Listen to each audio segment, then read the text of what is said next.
pour voir les patients que j'ai des fois en soins, qui viennent du trail, et c'est vraiment, on s'aperçoit que c'est pas forcément les premiers qui souffrent le plus d'un point de vue physique, et c'est plutôt le milieu, voire l'arrière du peloton. Ouais, mais pour avoir faire attention à soi, se préserver quand même. Pour avoir discuté avec pas mal de monde, souvent en fait j'ai l'impression c'est que une fois que t'es un petit peu en forme et que t'as réussi quelques épreuves, il y a une partie du plaisir qui entre guillemets se met un peu entre parenthèses et vient se rajouter la notion de défi encore plus forte que le reste, et après, une fois que tu as fait tes défis, que tu les as réussis ou pas réussis, reviens après en disant bon maintenant quand je veux me faire plaisir, je me contente entre guillemets de distances qui sont déjà 60, 80 ou 100 et qui sont le défi reste mesuré, quoi. C'est ça, ouais. C'est juste ça le bémol que je noterais, quoi.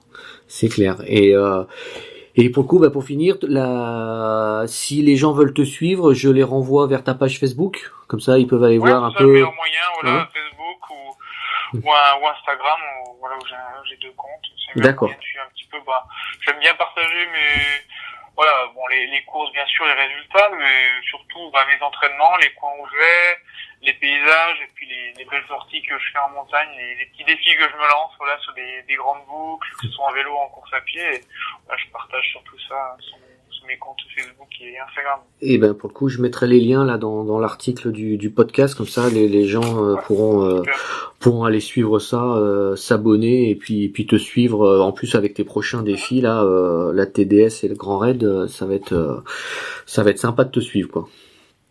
Ouais. Ça va être déjà, je pense, super bien niveau préparation, et puis en espérant que ça se passe bien le jour J des courses. C'est tout le mal qu'on te souhaite, en tout cas, enfin que je te souhaite, c'est que ça se passe super bien et que quel que soit le résultat, que tu prennes, j'allais dire, tout le plaisir possible et que ça soit tu sois en fait au taquet de ce que tu peux faire, et après la place sera la place qui arrive, mais c'est ça. Le plaisir sur les courses, c'est ce que je dis toujours, j'avais parlé avec qui je partageais cette vie avec Fabien Antonino, je crois, que quand on joue devant sur les courses, je sais pas derrière ce que les gens pensent, mais le plaisir sur une course, c'est pas là où on prend énormément le plus de plaisir, c'est plus à l'entraînement que je prends le plaisir sur les courses. On est tellement en fond dans le truc, on souffre, et puis on va quand même forcer, c'est différent d'un entraînement. La course, forcément, c'est un peu le but. C'est clair. Mais c'est pas là où on prend le plus de plaisir, même si sur l'arrivée et tout le départ, mais pendant, c'est toujours plus dur. Ouais, ça c'est clair. C'est un bon mot de la fin, je crois. Super. Écoute, je te remercie beaucoup, Aurélien. Ouais, de rien. C'est avec plaisir, pas de soucis. Et voilà, c'est fini pour aujourd'hui. J'espère que l'émission t'a plu et qu'elle t'a intéressé.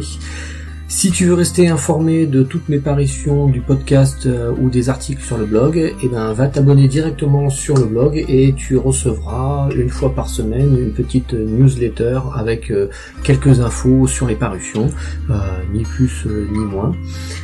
Deuxième petite information, n'hésite pas à aller liker ou envoyer un petit mail à l'invité du jour, parce que quand même il a passé un bon moment avec nous et je trouve que c'est assez sympa de lui démontrer l'intérêt de tous les bons conseils qu'il a pu nous apporter. Et enfin, n'hésite pas à t'abonner au podcast via ta plateforme de podcast préférée, iTunes, Spreaker, SoundCloud, etc., etc. Merci et à la prochaine. Salut.